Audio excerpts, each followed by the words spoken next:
Cedric Muhammad, the CEO, the Hip-Hoppreneur, with another Turn the Camera On session. This is a big one for me. We started off with a question that I'm going to ask you, and one that I'd like for you to ask everyone in your network. And join the conversation on our Facebook page, our YouTube channel, Instagram, and Twitter. Would you rather make $1 million from a platinum selling album or from a laundromat that you own? Again, would you rather have or own $1 million laundromat or wash and fold, or would you rather make $1 million from a platinum selling album? Now this gets into something we call quiet money versus loud money. And within quiet money, maybe a subcategory that I call humble money, which is income earned, revenue generated from a profession, from an entrepreneurial endeavor, from a line of work or a traditional business that people may be ashamed of or find to not be glamorous enough or don't consider it to be much to speak of. And placing that type of opportunity on the scale with one that gives you applause from a mass audience, attention, a form of acceptance from people who normally may not even respect not only you or the neighborhood, the community that you come from as well. Quiet money and humble money versus loud money. Now this is something, I'll just mention this. I know many of you all have anecdotes. I'd love to hear all of them. I know someone with a cleaning business, for example. They clean office space, they clean the restrooms in the office space, they clean the floors, empty the trash can. They make a killing. They make a killing. They're not ashamed to mention it. I've seen this person offer jobs to people, part-time jobs. Someone was on hard times. Through word of mouth, people know that they do it and just go about their business making money. Never really heard anybody on a rap song, and this might be a good research project for all of the hip hop heads out there. Has anyone bragged about having a cleaning business on a hip hop album or single? I want to hear it. I can't recall hearing it, and somebody has to have done it. But we've heard the drug dealing raps. We've heard the got my own label, got my own cologne and perfume line,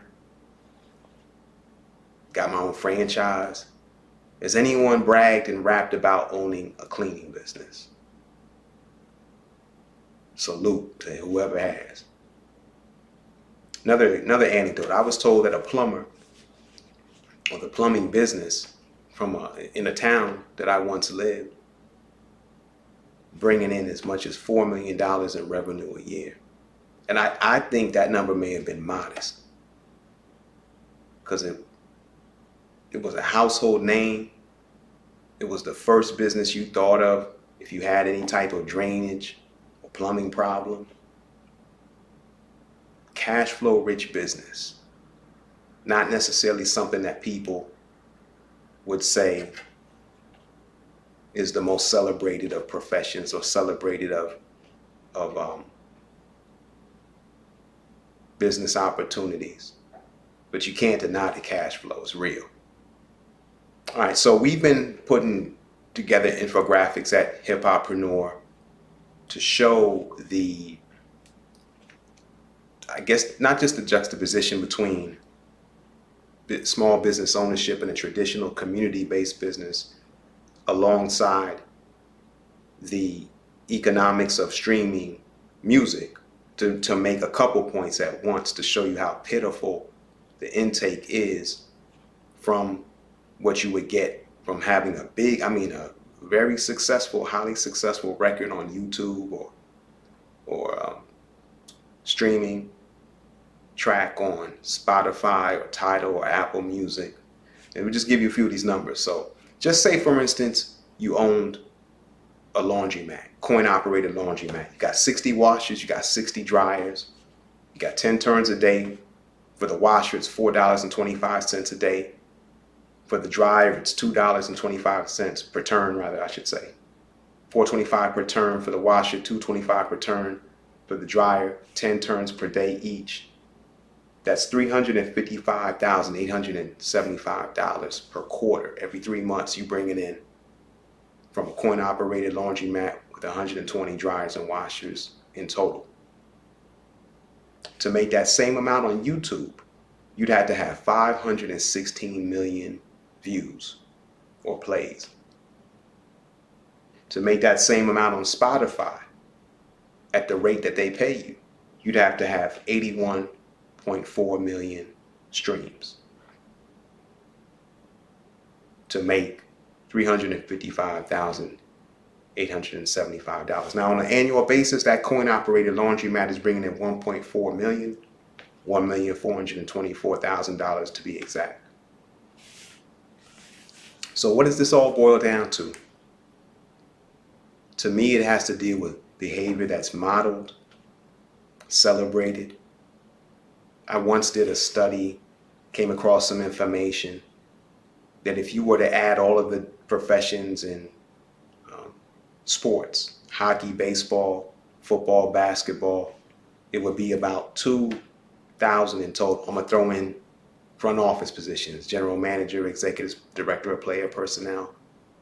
Maybe the number goes up if you throw in sports medicine, physical therapy.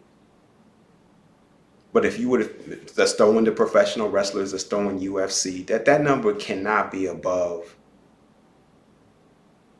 3,000, maybe, I'm going to say 5,000 at the most.